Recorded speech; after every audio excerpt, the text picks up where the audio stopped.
Sabe aquele sentimento de ser o último a ser escolhido, de ser o mais fraco do time? Aquela sensação de ser invisível, de não importar? Agora, imagine isso, só que 1000 vezes pior. Imagine viver num mundo cheio de monstros aterrorizantes e heróis superpoderosos. Um mundo onde alguns escolhidos despertam e passam a fazer parte de uma elite. E eles são mais fortes, mais resistentes e destinados a grandes feitos. Você faz parte dessa elite, mas você é o pior entre essa casta. Você é o alvo das piadas, o peso morto.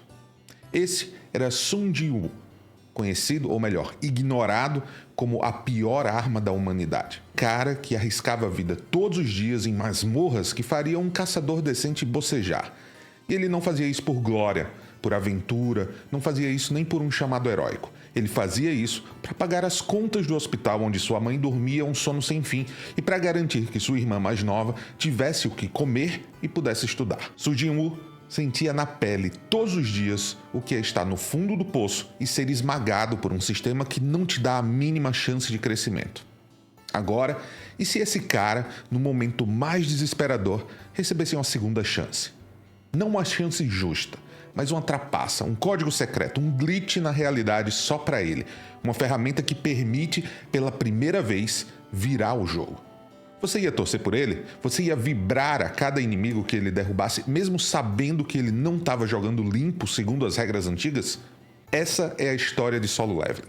E se você acha que é só mais um anime de lutinha, se prepare, porque por baixo dos socos e masmorras e monstros tem muito mais. Tem uma história sobre a luta silenciosa de cada um de nós contra regras que não fazem sentido, contra as caixinhas em onde tentam nos colocar.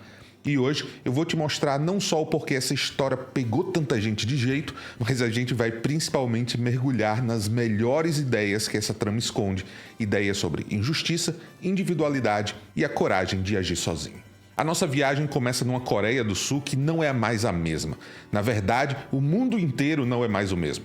Portais mágicos são parte da paisagem e monstros agora são um problema real. E a humanidade sobrevive graças aos caçadores. Figuras que sofreram um despertar e, no processo, ganharam poderes especiais e usam esses poderes para entrar nesses portais e derrotar os monstros que os habitam antes que eles escapem e alcancem a Terra. Nesse novo mundo, o protagonista Sun Jiwoo é um Zé Ninguém, uma figura com a mais baixa classificação entre os caçadores, o Rank E. E de acordo com o que é comentado, ele é apenas ligeiramente mais forte e resistente do que um humano comum.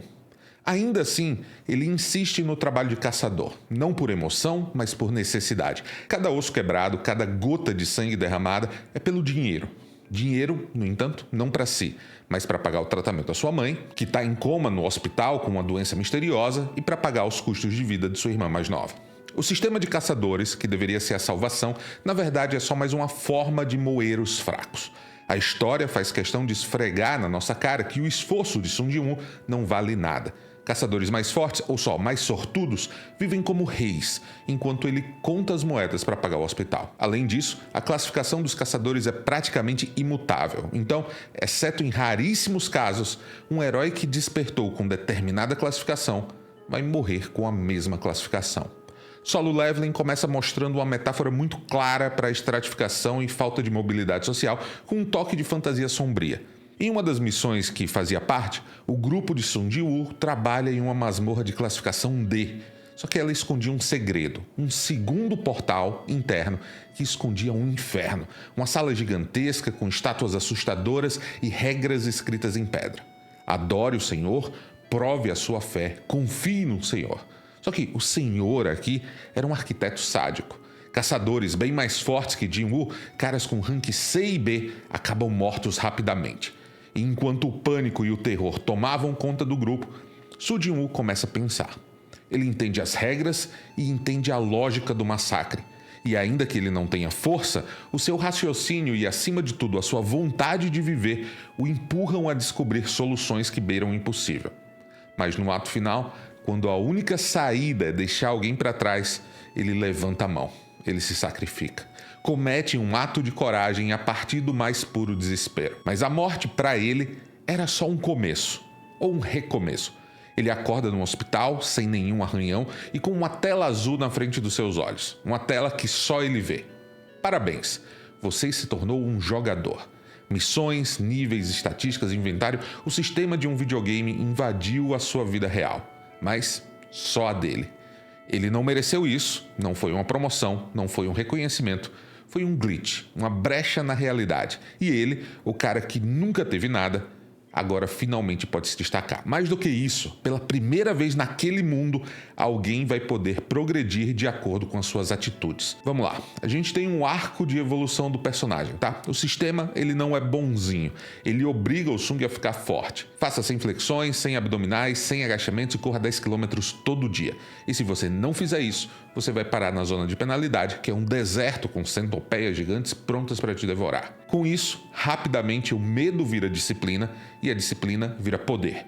Nosso protagonista então passa a entrar em masmorras secretas, enfrentar monstros muito fortes sozinho, aprende a lutar, a usar adagas e começa a se familiarizar com a sensação do poder correndo nas suas veias. Nessa fase, ele cruza com Yojinho, que eventualmente tem a sua vida salva pelo protagonista. Jinho é um caçador de rank D nascido em berço de ouro, um jovem com equipamentos de ponta, mas zero talento. Nessa relação, Jinho vê em Sung a força que ele queria ter, enquanto Sung vê em Jinho um jeito de entrar em dungeon sem chamar atenção. Só que dessa aliança estranha nasce uma amizade, um dos poucos pontos de apoio na jornada cada vez mais solitária do protagonista. Esse poder novo, tem um preço alto, o segredo. Sung precisa esconder quem ele é, pelo menos por enquanto. Então, para a associação de caçadores, para as guildas e até para os amigos, ele ainda é o rank E inútil. Mas nas sombras, ele se torna uma lenda, e a cada momento ele vai sentindo o abismo crescente entre ele e o resto do mundo. Conforme a história avança, a gente chega a um portal vermelho, uma prova de fogo. Preso com um grupo, incluindo o Jinho, numa dungeon, Sung é forçado a mostrar as suas habilidades, usá-las em público. Ele lidera, ele luta, ele salva, mas ele também mata humanos que tentaram traí-lo. Nesse momento, o protagonista sente o gosto amargo do poder e o medo que ele causa nos outros. Ele se torna uma força da natureza. E essa força explode numa masmorra especial em que ele depois precisa confrontar um exército praticamente infinito de cavaleiros e magos. Ele luta por horas não, dias, até o limite da sua sanidade. Uma luta que testa não só sua força, mas a sua alma. E quando ele está prestes a ser engolido pela escuridão, ele a abraça. Ele se torna o monarca das sombras e os seus inimigos mortos agora se levantam para lutar por ele. O cara mais sozinho do mundo agora tem o exército mais leal que existe. É a ironia suprema. Mas bem, agora com todo esse poder não dá mais para esconder. O mundo sabe que existe algo diferente. Os caçadores de Rank S, a elite intocável, sente a pressão da energia do nosso protagonista. As guildas o querem. E Cha Hain, uma das mais importantes caçadoras da Coreia do Sul, consegue até farejar o poder único de Sung Jin-woo. Go Gun-hee, o presidente da Associação Coreana de Caçadores, encara ele como a última esperança e convida para fazer parte do grupo. Mas ele diz não. Ele recusa as ofertas e a ideia de voltar a ser uma peça no jogo de uma outra pessoa. E enquanto isso, um acordo feito entre Coreia do Sul e Japão prepara os seus melhores caçadores para uma incursão à ilha Jeju, um território no Pacífico que foi tomado há alguns anos por formigas monstro muito poderosas que escaparam de um portal e que agora ameaçam escapar também para o continente. E enquanto a elite dos dois países se juntam para tentar mais uma vez limpar a ilha, as formigas acabam se tornando um pesadelo ainda mais real. Dentre elas, Beru, o guarda real, uma formiga tão forte que humilha todos os caçadores, faz com que a missão se torne um massacre. E a esperança morre e os caçadores se mostram inúteis. Só que é nesse exato momento, no pico do desespero, que ele chega. Sung Jin-woo, sozinho, como uma sombra, ele pisa na ilha e o ar muda. Ele encara Beru, o monstro que fez os ranks S tremerem, e a luta que segue é uma aula. Ele domina e então ele faz o que só ele pode fazer. Ele olha para o mar de formigas, um símbolo de terror, e com uma voz que ecoa poder, ele ordena: ergam-se. As sombras das formigas, incluindo Beru, se levantam. O exército que quase destruiu tudo, agora luta por ele. A hierarquia foi para o espaço. O sistema foi quebrado. O cara que começou do nada, o ranqueia inútil, agora comanda a maior ameaça que o mundo já viu. O jogo virou e a história de Solo Leveling nunca mais vai ser a mesma. Olha, se você tá gostando desse vídeo até aqui, deixa o like, clica no botão de hypar se ele aparecer e se não for inscrito, se inscreva no canal. A história de Solo Leveling é legal. No começo a gente vibra, torce e até fica tenso. Mas por quê? O que é que Solo Leveling faz que transforma esse anime, ou esse manhwa, ou essa novel em algo mais do que só um show de porrada? É aqui, nessa parte do vídeo, que eu vou tentar te fazer entender a mágica por trás do Monarca das Sombras. Primeiro, tem a coisa mais básica de todas e mais poderosa de todas: a vontade de viver. E não só viver, mas ser mais. Todo mundo tem isso dentro de si. Aquele instinto que te faz levantar da cama de manhã, que te faz lutar pelos seus sonhos, que te faz não desistir, mesmo quando tudo parece perdido. Soo Jin-woo, no começo, é a personificação disso no modo hardcore. Ele só quer sobreviver, mas essa vontade é intensa. O sistema não cria essa vontade. Ele dá a ela ferramentas. Ele transforma o eu quero em eu posso. E a gente adora ver isso, porque no fundo, todo mundo quer sentir que pode mais, que tem controle sobre a própria vida, que pode superar seus obstáculos. A jornada dele é a nossa fantasia de superação, só que turbinada. Segundo, são as emoções na montanha-russa. A gente sente junto com o protagonista, a gente sente a frustração, a humilhação, a sensação de estar preso lá no começo. Ela é quase palpável. E é por isso que quando ele começa a upar, a gente vibra. Cada nível, cada monstro derrotado, cada habilidade nova é uma descarga de pura satisfação. É a sensação de ver alguém que sofreu muito finalmente dando a volta por cima. E essa gangorra emocional nos prende de um jeito absurdo. Só que Solo Leveling não é só alegria. A trama também tem uma crítica social. Eu falei que o mundo de Solo Leveling não é justo, que não existe qualquer meritocracia aí. Por isso, a gente acaba torcendo pelo cheat do Sung. Mas por quê? Porque a história valida aquele sentimento de que as regras são feitas para beneficiar quem já está no topo. E quando a gente torce pelo cara que ignora as regras e acha um atalho, Solo Leveling está dando uma cutucada forte na ideia de que basta se esforçar. Ele diz, às vezes o esforço não basta. Às vezes você precisa sim de uma brecha. Mesmo desconectado, Sung Jin-woo também provoca mudanças nas pessoas. Ele não muda só ele mesmo, ele muda quem está ao redor. O Yojin-ho, que era um playboy medroso, encontra coragem e lealdade ao lado dele. A Tia Rain, que é esse rank intocável, fica fascinada, intrigada, atraída por essa força. Outros sentem ainda medo, inveja, admiração. As emoções dele, ou melhor, o poder dele se espalha, contagiando e alterando as reações de todos. E o mais impressionante é como ele resiste a ser mudado pelos outros também. Ele não fica arrogante, como muitos dos outros ranks S, ele não se corrompe totalmente, pelo menos não da forma que a gente espera, e ele mantém o seu foco e a sua motivação inicial, a família, mesmo quando se torna quase um deus. Essa história mexe com a gente porque ela fala de uma forma fantástica e exagerada sobre coisas que a gente sente na vida real.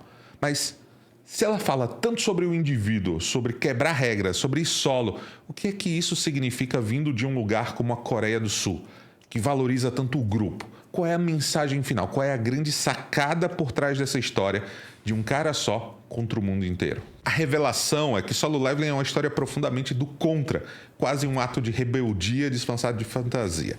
É uma crítica poderosa, talvez até sem querer, a um tipo de sociedade que muitas vezes valoriza mais o grupo do que o indivíduo, que prefere a estabilidade e a hierarquia do que a aspiração pessoal que bagunça o status quo.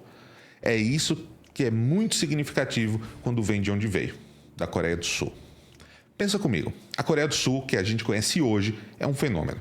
É um país que se reergueu das cinzas de uma guerra devastadora e se tornou uma potência global. E como é que eles fizeram isso?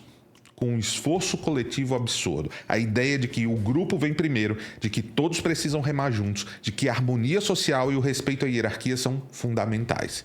Isso está no DNA da sociedade coreana. A gente vê isso até no K-pop. São grupos perfeitamente sincronizados. A imagem do coletivo brilhando. Só que existe o outro lado.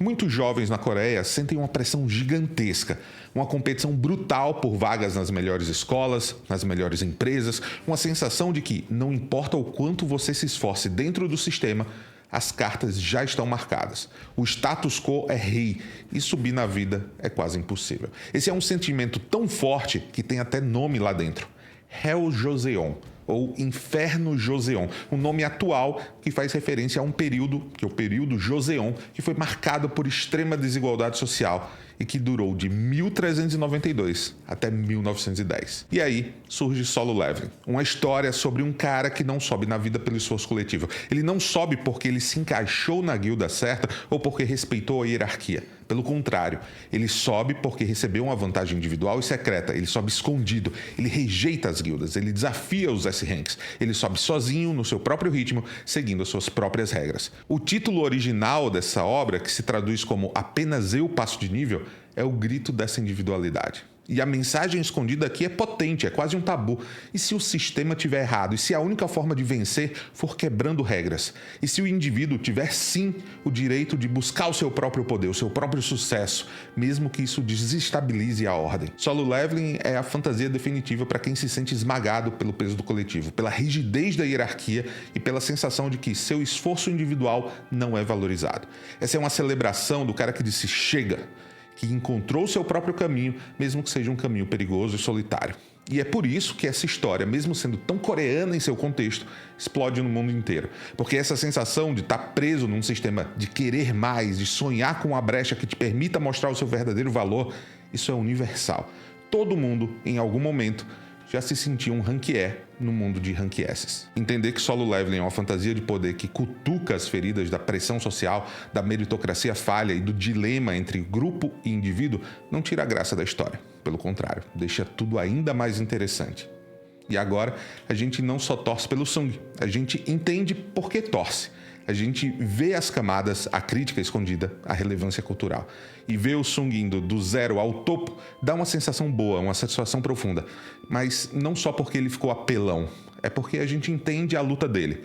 Então a gente vê um amigo, ou até nos vê, dando a volta por cima. Tendo uma alegria de ver potencial se realizando, de ver a impotência se transformando em força. E essa é uma história que nos ajuda a entender os nossos próprios sentimentos, nossas próprias lutas, nossos próprios desejos de subir de nível. Essa é uma história para os nossos tempos, cheios de pressão, de expectativas, onde muitas vezes a gente se sente só mais um na multidão. Solo Leveling nos oferece uma fuga, sim, mas também uma voz para essa sensação. Ele nos diz, ei, sua vontade importa, a sua força individual pode mudar o jogo. E é por isso que não é só mais um anime de lutinha. É uma história sobre a gente, sobre a nossa vontade de quebrar as regras e quem sabe um dia também poder upar de nível na vida real, do nosso jeito. Mas e você? O que Solo Leveling te faz sentir? Deixa seu comentário aqui embaixo, vamos trocar essa ideia. Se você curtiu essa análise e quer ver mais vídeo analisando seus animes, seus jogos favoritos e outros produtos de cultura pop, já sabe o que fazer. Se inscreve no canal e, se puder, contribua através de apoia-se/VictorCave. Muito obrigado por ter assistido até aqui. A gente se vê no próximo vídeo.